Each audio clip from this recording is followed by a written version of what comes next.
साराना का सलाम कबूल कीजिएगा। साराना यूट्यूब चैनल फेसबुक पेज पे आपको खुश आमदीद कहता हूँ। शाद रहे आबाद रहे। अज इतवार है, इतवार की सवेरे सवेरे नूर के तड़के तुम मैं दुआएं दे सकना। और भाई हमारे पास दुआओं के अलावा है भी कुछ नहीं। अल्लाह ताला आपकी मुश्किलात को आसान करे, ज़िंदगी के अंदर ढेरों खुशियाँ दे। दियारे घर में रहने वाले जो मेरे पाकिस्तानी है दे सकना। और भाई हमारे पास दुआओं के अलावा है भी कुछ नहीं। अल्लाह ताला आपकी मुश्किलात को आसान करे, ज़िंदगी के अंदर ढेरों खुशियाँ दे। दियारे घर में रहने वाले जो मेरे पाकिस्तानी है, आई लव यू उनके लिए स्पेशली। अच्छा देखें, पिछले कुछ दिनों से जो दो मामला चल रहे हैं बड़े इंपॉर्टेंट है। एक तो इमरान खान के हवाले से जो ये मुसलसल चल रहा है कि इमरान खान की मुलाकात हुई, इमरान खान की आज ताज़ा तरीन जो मेरे पास अपडेट ये है कि किसी तरह भी इस्टेब्लिशमेंट इमरान खान के साथ इंगेजमेंट में है। अच्छा अब आप ये ना समझें कि कोई इस्टेब्लिशमेंट को इमरान खान बहुत प्यारे हो गए, मोहब्बतें आ गई हैं, वापसी हो गई है, ये ऐसा कुछ नहीं है। लेकिन चूंकि खुद ताकतवर भी ये समझ रहे हैं कि वो एक ऐसी दलदल में फंस गए जिससे निकलना मुमकिन नहीं, और शहबाज शरीफ देते वास्ता रोक कोई नहीं गा, इसलिए वो एक नया फेज़ जो है वो एंगेजमेंट का शुरू हुआ। दूसरी जानिब आपको कुछ इंडिकेशंस होते हैं, कुछ इशारे होते हैं कि गाना मैं बार बार आपको सुनाता हूँ, मैं नहीं बोलती मेरे मेरा यार बोलदा, बुरा ना मनाना लोगों मेरी गल दा, मेरे ते नहीं हूँ मेरा जोर चलता, कोई गल करे चित कन भी ना तरे, मैनू हर वेले चेतन अंदर टोलता। अब वो जो लोग बोलते हैं ना, उससे आपको समझ आ जाती है कि ये इस बोलने का क्या मकसद। मिसाल के तौर पे अगर मेरा कोई अजीज़ या मेरा करीबी रिश्तेदार या कोई ऐसा बंदा जो ये दावेदार हो कि जी मैं बड़ा करीब हूँ, और वो कहे कि जी राय साहब जो है ना उनके पास पैसे आ गए, तो आपको सोचना तो पड़ेगा यार करीब दे बंदे कह रहे तो कोई बात ज़रूर होगी। कुछ दानिश्वर ऐसे हैं जिनका कहा जाता है कि उनके बड़े मजबूत हैं मामलात, और उनके पास खबर की भी और आने वाले दिनों की बहुत सारी चीज़ें होती है। उन्होंने जो कहना शुरू किया है और जिससे वो बार बार ये एक ही बात कह रहे हैं कि भाईजान ये चल चलाओ का वक्त आ गया, दिल का जाना ठहर गया, सुबह गया कि शाम गया। अब वो कुछ दानिश्वरों ने आज अपने कालम में फिर ये दावा किया कि भाईजान टाइम पूरा हो गया। तीसरी इंपॉर्टेंट चीज़ जो है वो ये है कि पंजाब हुकूमत के वुज़रा जो है ना वो रडार पे आ गए ताकतवरों के, और एक एक करके आप देखिएगा कि पंजाब काबीना के बहुत सारे वुज़रा जो हैं उनकी ना सिर्फ छुट्टी होगी, उन पर मुकदमे बनेंगे, उनके साथ पैड़ा होएगा। और ये मरियम साहिबा की जो हुकूमत है मैं उनके लिए दुआई कर सकता हूँ। काफ़ी दिनों से वो मंजर आम पे नहीं है, कहीं उनका पता नहीं चल रहा। अल्लाह ताला उन्हें अपने ज़ुबान में रखे। भाई मैं बार बार दुआ उनके लिए करता हूँ। लेकिन पंजाब ऐसे लग रहा है कि इस वक्त पंजाब एक लावारिस पंजाब है, और बजट भी है, NFC का भी मसला है, इक्तिसादी राब्ता कौंसल वाला है, इस सारे में पंजाब ऐसे लग रहा है उड़ के रह गया। पंजाब इस वक्त चला कौन रहा है, लेकिन जो चला रहा है वो जोड़े मुश्किल दिन ने वो भी अपनी थां पर मौजूद ने, शुरू होने जा रहे हैं। ये सारी खबरें जो है ना एट दी एंड यही लग रहा है कि जून के बाद आपको इस निज़ाम में तब्दीलियाँ नज़र आनी शुरू हो जाएंगी। मैं किसी लाल बत्ती तो मगर नहीं ला रहा थानू ना, मैं थानू कह रहा कि जी मैंने तो तजिया पेश करना है, आपने उसमें से अपनी मर्जी की बातें समझ आ जाए तो ले लें, नहीं आ रही है तो सूट देना, लेकिन सुनना ज़रूर है आपने। मेरे चैनल को भी सब्सक्राइब करें और बेल आइकन को भी प्रेस करें, ये आपकी बड़ी मेहरबानी है। अच्छा जी, पहले आते हैं असल मामले की तरफ। देखिए इससे पहला जो मुआहदा है ईरान अमेरिका, कहा यह जा रहा है कि MOU दोनों के दरमियान तय हो गया है, और पहले ये दोनों ममालिक जो हैं इसे डिजिटली आमने सामने बैठ के इसको करेंगे। इसके बाद फिर ये जनेवा में जाके इस पर दस्तखत होंगे। मुझे दुख हो रहा है कि अगर ये दस्तखत जनेवा में हुए तो ये बड़ी दुख वाली बात है। यानी राजे मजियाँ चराइयाँ तो डोली ले गए ने खेड़, ये तो कोई बात ना हुई। भाई हमने मेहनत की है तो इस्लामाबाद में दस्तखत होने चाहिए, क्रेडिट अब जनेवा में नहीं जाना चाहिए। शहबाज शरीफ साहब जितने मर्जी ट्वीट करें, आज भी किया है, ट्रंप ने भी ट्वीट किया है। ट्रंप का कहना ये आवाज़ आए ना तो घबराना नहीं का, कोई चीज़ ही गिरती है, घर में हो तो कोई ना कोई चीज़ ही गिरती होती है। और एक बात सुन लें, अगर आपको कोई बर्तन गिरने की आवाज़ आए और उसमें खामोशी हो तो समझ लें कि ये बर्तन आपकी बीवी से गिरा है, और बेगम साहिबा से गिरने का मतलब ये कि गलती उनकी नहीं थी, बर्तन की थी जो खुद ही गिरा है। अगर हमसे गिरेगा तो क़यामत आ जाती है ना, लेकिन अगर कोई चीज़ टूटने के बाद खामोशी हो तो समझ लो कि बेगम साहिबा ने किया है। लेकिन शहबाज शरीफ साहब की मैं अर्ज़ करने लगा था कि वो तो रोज़ ट्वीट कर रहे हैं जी तो अगले 24 घंटे में। ट्रंप ने भी कह दिया कि हाँ जी आज या कल में, तो ये जब आप मेरा वीलॉग देख रहे होंगे तो माइट भी कि आपको खबर आए कि जी MOU जो है वो हो गया, लेकिन मैंने आपको बता दिया कि पहले क्या होगा, उसके बाद जो है ये कहीं दस्तखत होंगे और मोस्ट प्रॉबेबली जिनेवा में होंगे। पाकिस्तान से भी वफद जाएगा, लेकिन असल चीज़ यही है कि मेरे इस्लामाबाद में दस्तखत होते तो ज़्यादा अच्छी बात होती। बहरहाल चले देखते हैं, ट्रंप का आज मूड अच्छा था, उसने कहा जी मामला होने लगा। इराकची साहब ने भी इस बात की तायद की है, लेकिन मैंने फिर भी कितने खटका ही रहता है कि कोई ना कोई चीज़ अड़ जानी है। डिजिटली जब आमने सामने बैठेंगे तो कोई ना कोई किधरे ना किधरे रफड़ पैना ही पैना है। अब आ जाए जी असल मुद्दे की तरफ। मैं पंजाब के वुज़रा की तरफ आता हूँ। बड़ी इंपॉर्टेंट चीज़ है जो मैंने आपसे शेयर करनी है कि पंजाब के वुज़रा रडार पे हैं, पंजाब हुकूमत रडार पे है, और पंजाब हुकूमत के ख़िलाफ़ नामालूम जो वजूहात हैं वो अब सामने आना शुरू हो गई हैं। एक उनके खिलाफ FIR तैयार हो चुकी है, जिसका मतलब ये है कि पंजाब में भी जो मरीम साहिबा की हुकूमत है वो ख़तरे में। हूँ तुझे कहोगे यार तू शहबाज शरीफ में फारिग कर रहे हैं, मरीम को भी फारिग कर रहे हैं, तो भाई मैं किसी को फारिग नहीं कर रहा, लेकिन जो हालात हैं जो नज़र आ रहे हैं वो इसी तरह के हैं। हो सकता है कि मेहरबान जो है कोई ऐसा सेटअप ले आए जिसमें इमरान खान को भी कोई पार्टी को कुछ गुंजाइश मिल जाए। ज़रा थोड़ी आगे बढ़ के बात करो। एनीवे देखें जी, सुहेल वड़ाई साहब ने अभी 2 दिन पहले कॉलम लिखा है जिसमें उन्होंने कहा कि जी जुलाई के बाद लॉन्ग मार्च शुरू हो जाएगा, और उसमें उन्होंने कहा कि जून के बाद, बजट के बाद हुकूमत का जवाल शुरू हो जाएगा और उसका जाना ठहर जाएगा और आपको जाते हुए नजर आएंगे। आज उन्होंने फिर एक कॉलम लिखा है और उसमें उन्होंने कहा है, एक जुमले दो उनके सुन लें। वो कहते हैं जी कोई किसी गलत फहमी में ना रहे, मुखालिफ हवाएं चल पड़ी हैं और अब आपको लेके ही जाएंगी। अच्छा, दूसरी तरफ हफीजुल्लाह नियाज़ी साहब जो हैं वो आप जानते हैं इमरान खान साहब के बहनोई हैं, लेकिन इमरान खान साहब से उनके ताल्लुकात अच्छे नहीं हैं और वो इमरान खान की डट के मुखालफत करते हैं। उन्होंने एक कॉलम लिखा है जंग के अंदर।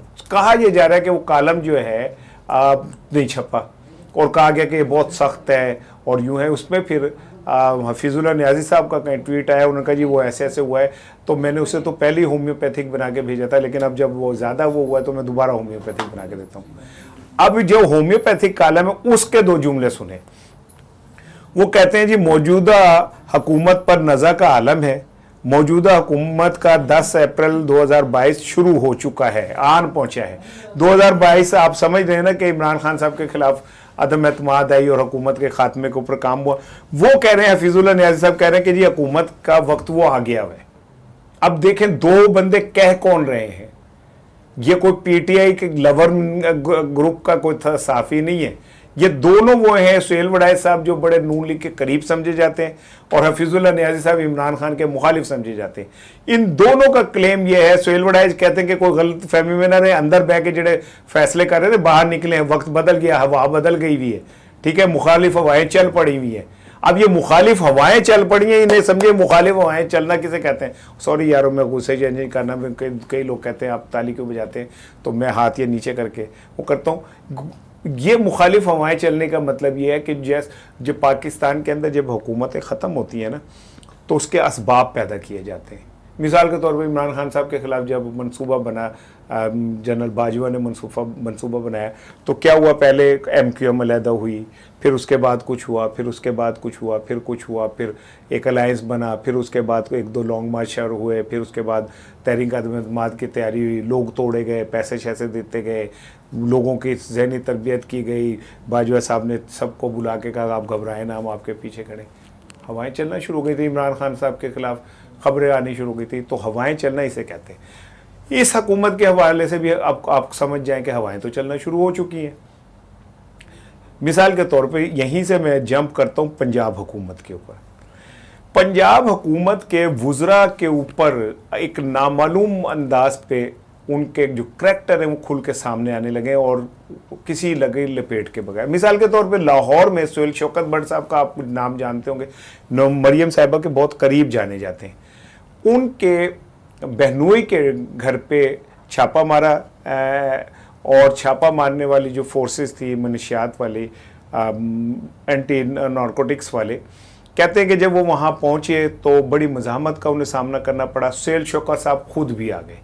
आने के बाद उन्होंने बहुत ज़ोर लगाया कि जी आप ये ताले ना तोड़ेंगे। वो यहाँ से आप समझिए कि एक मिनिस्टर जो है वो खड़ा है अपने ही सूबे की फोर्स के सामने और कह रहा है कि ताले वाले ना तोड़े, और वो उसकी बात नहीं सुन रहे। वहाँ अच्छा तपे शपे भी बजे एक दूसरे को, तपा समझते ना, उर्दू में धक्के वक्के भी दिए गए एक दूसरे को, जिससे आप ये समझ लें कि जो जिन फोर्सेस ने उनको कहा कि ये करें, वो फोर्सेस ये भी कह चुकी कि भाई कोई वजीर नू नहीं मानना तुसी। और कहा जाता है कि जी उनके बेनोई पे इल्ज़ाम है कि वो मनशियात की स्मगलिंग करते थे और ड्रोन के ज़रिए स्मगलिंग होती थी। डेफिनेटली इंडिया जाता होगा या अफगानिस्तान जाती होगी चीज़ें, और वहाँ से उनके जो स्टोर है वहाँ से करोड़ों रुपए की मनशियात जो है वो बरामद हुई। अब ये यहाँ रहे। दूसरा सुन ले ताज़ा तरीन वाक़या, हाफिज़ाबाद के अंदर एक MPA साहब और उनके साहबजादे गए डीपीओ के कम वो थे नहीं, तो उनके साहबजादे वाशरूम चले गए, वो बाहर निकले तो डीपीओ आ गया। उन्होंने कहा तू किथे, उन्होंने कहा तू किथे, तो उस पर तलख कलामी हुई, तो डीपीओ ने कहा गेट लॉस्ट। जब वो बाहर आए तो उसके बाद वालिद मोहतरम को पता चला, वालिद मोहतरम ने उसके ऊपर उन डीपीओ साहब को जो है ज़िला बदर करवा दिया। आजकल वो मेरा ख्याल है सेफ सिटी के अंदर उनकी ड्यूटी लग गई है, वो उधर आ गए। और जब वो ज़िला बदर हो गए तो डीपीओ साहब को MPA साहब के साहबजादे ने ट्वीट किया कि नाउ यू गेट लॉस्ट। इस बात को भी जो ब्यूरोक्रेसी ने अच्छी नज़र से नहीं देखा, और जो अब आला ब्यूरोक्रेट्स हैं उनमें एक लहर पैदा हुई नफरत की, तशवीश की, ये अब अपनी जगह खड़ा है।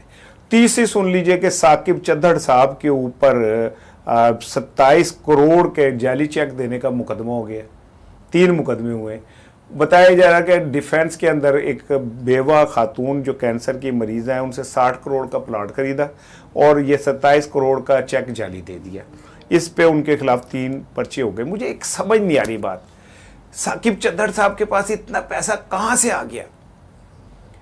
करोड़ों रुपए वो किसी अदाकारा पे खर्च रहे हैं, करोड़ों रुपए उसकी अदाकारा की बहन पे खर्च रहे हैं, करोड़ों रुपए के जनाब अली वो उन्हें शॉपिंगें करा रहे हैं, करोड़ों रुपए के प्लाट खरीदने। अल्लाह भाई, सोने की कान निकल आई है आपके, को तेल निकल आया, तेल का कुआं निकल आया, क्या ऐसा हुआ है कि करोड़ों रुपए आ गए? अच्छा, फिर लोगों ने कहा जी वो ये वही है जो गुर्दे ट्रांसप्लांट प्लांट करते थे। यहाँ पे मेरा पीटीआई के साथ भी यही है कि आपने तब क्यों टिकट दी भाई? आज अगर आप उसे गालियां दे रहे तो कल आप उसके इतने सज्जन बन के टिकट क्यों दिलवाई थी? जो बुरा है वो पीटीआई में भी बुरा है। पीटीआई में जाके कोई दूध का धुला नेक फरिश्ता नहीं बन जाता। ये 3 चीजें, 3 वुजरा हो गए। चौथी वुजरा एक हैं जिनके मुतालिक ये कहा जा रहा है कि उन्होंने फराह गोगी के भी रिकॉर्ड शिकार्ड तोड़ दिए और कहा जा रहा है कि वो रेडार पे, बहुत बुरी तरह रेडार पे हैं। उनकी करप्शन, उनके बेजा मुदाखलत, उनके साथ उनके जो मिनिस्टर्स हैं, वुज़रा हैं, वो क्या कहते हैं, उनसे नाला हैं। अब मैं नाम नहीं लेना चाहता, लेकिन चले मैं ऐसे कहता हूँ कि जैसे आज़मा बुखारी हैं, उनके काम में भी मुदाखलत, बाकी लोगों के काम में भी मुदाखलत। तो उन खातून वज़ीर साहिबा के ख़िलाफ़ भी बहुत तेज़ी से काम हो रहा है, चीज़ें इकट्ठी हो रही हैं और चीज़ें इकट्ठी होकर अब एक नई शक्ल इख्तियार करती जा रही हैं। यहाँ पे मरियम साहिबा की गैर मौजूदगी, उनके गले का ऑपरेशन, अल्लाह उन्हें सेहत दे, अल्लाह उन्हें सेहत दे। उनके हवाले से, उनकी सेहत के हवाले से जो कुछ भी कहा जा रहा है वो कोई इतना अच्छा नहीं है, वो खासा तशवीशनाक है। और अगर ये बात मान ली जाए कि एक तरफ ये वुज़रा सामने आना शुरू हो गए, इन पर पर्चे हो रहे हैं, इनके मुकदमात सामने आ रहे हैं, और साथ साथ जो पंजाब काबीना के बाकी वुज़रा हैं उनके हवाले से भी इदारे जो है वो पहले से मुतारिक थे। मैं तो आपको याद नहीं, आपको कहता था फाइलें तो बन रही हैं ने, ये फाइलें वक्त आने के ऊपर खुलेंगी, मैं तो आपको कहता था। अब इसके अलावा ताज़ा तरीन जो और एक आया है ना पंजाब हुकूमत पे, वो ये आया कि अच्छा खासा स्मूथली पीपल्स पार्टी और मुस्लिम लीग नून में ये तय हो गया था कि गिलगित बल्तिस्तान तुम्हारा, ठीक है, और क्या कहते हैं, आपने हमें बजट में सपोर्ट करनी है और यूं होना है, यूं होना है। और जिम्मे वंडी दी शह नहीं होती, वो पंजाबी बोलने वाले इसको समझेंगे। किसी दौर में ना कहते थे वाह लो कुड़ियों वंडी दी शह ले ही जाओ, तो अक्सर एक बंदा बच्चा ऐसे लेके ना तो हाथ पीछे करके कहता था मेरे भरा दा भी। अब ये इस इख्तिदार को, ताकत को, हुकूमतें बनाने को इन्होंने वंडी का खेल समझा हुआ है। उर्दू में वंडीदा कहने का अल्लाह नाम पे जो चीज बढ़ती है ना, वो इस तरह इन्होंने इस पाकिस्तान के, आप अंदाजा कर ले कि हमारा बच्चा जो है उसकी वो जो 3 पहियों वाली साइकिल है ना, वो भी बजट के बाद महंगी हो गई है। और अपने लिए इन्होंने एक बिजनेस क्लास के अंदर जो टिकट थी ना, जो बाहर जाते सन पाकिस्तान तो बाहर थे, जरा महंगी वाली सीट होती सी करके जरा पीछे भी चले जाए तो सो भी जाते हैं, वो उसके ऊपर जो टैक्स था वो वापस ले लिया। आप पाकिस्तान के अंदर ताकतवरों का अंदाजा करें कि कितने ताकतवर हैं कि उन्होंने कहा बड़े पढ़ने में सारी दुनिया, हमें क्या मिलना है। उनका जी आप हुक्म करें जनाब, ये मुल्क ही आपका है। उनका जी ये बिजनेस क्लास के ऊपर से टैक्स भी खत्म करें, फला चीज भी खत्म करें, फला भी करें। आज जो एक बजट आपके सामने है वो आपको नजर आ रहा होगा कि ये एक ऐसा बजट है जिसमें ताकतवरों को नवाजा गया है और गरीबों को आप 7% सैलरी बढ़ी है। अगर फर्ज करें कि किसी की सैलरी जो है वो है 40,000, तो 7% का मतलब बन गया 7 चौक 28, 2,800 रुपये बढ़े उसके, बड़ा कारनामा अंजाम दिया। और खुद आलम यह है कि सेनेट के चेयरमैन की तनख्वाह लाखों में डबल कर दी गई, स्पीकर की तनख्वाह डबल कर दी गई, वुजरा की तनख्वाह डबल कर दी गई। साथ ये कह गया कि अब ये छुट्टियां करेंगे तो उधर भी पैसे नहीं कटे जाएंगे। बिजली का बिल मैंने देना इनका, पेट्रोल का बिल मैंने देना इनका, गैस का बिल मैंने इनका देना, इनकी दवाइयों का बिल मैंने देना है। और ये ऊपर बैठे हुए ये एक ताकतवर, समझ ले कि एक मैं रजिया गुंडों में फंसी हुई है। और रजिया कौन है? अवाम है, वो बेचारी फंस गई हुई है, वो कर कुछ नहीं सकते। ये प्रेशर डेवलप हो रहा है। यही वजह कि आज कौमी असम्बली में आपने देखा शहबाज शरीफ साहब ने कहा कि जी आए जी मुज़ाकरात कर लेते हैं। मैं तो पहले भी मुज़ाकरात, और शहबाज साहब आप एक पाकिस्तान की सबसे बड़ी पार्टी के सरबराह से तो मुलाकात नहीं करवा सकते। आप कहते हैं जी आए जी मुज़ाकरात कर लें, पल्ले नहीं गा तेला ते कर दी मेला, मेला वाली बात हो गई। और ये जो आप मिसाके जमहूरियत का काम शुरू हो रहा है, आप याद रखिएगा जब भी हुकूमत को नजर आता है ना हमारी छुट्टी होने वाली है, साथ ही मिसाके जमहूरियत शुरू हो जाता है कि मिसाके जमहूरियत कर लें। लेकिन इतलात यही है कि भाई दिल का जाना ठहर गया है, सुबह गया कि शाम गया, ये तय है। इमरान खान साहब के हवाले से ये कहा जा रहा है कि जी ताज़ा तरीन जो मूवमेंट हुई है उसमें इमरान खान साहब ज़रूर मुलाकात हुई है, राब्ते हुए हैं।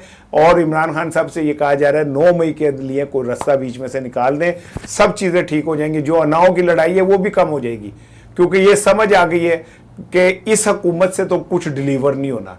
ये हुकूमत पाकिस्तान को हर रोज हर 1 मिनट बाद मकरूज, हर 1 मिनट बाद कर्ज डबल ट्रिपल। आप अंदाजा करें कि अगर फर्ज करें 1700 अरब का बजट पेश हुआ तो 800 अरब तो हमने सूद ही देना है इसमें से, तो पीछे खे बचना है, इसमें से दिफा निकाल लें। और ये जो ताकतवर हैं इनके ललत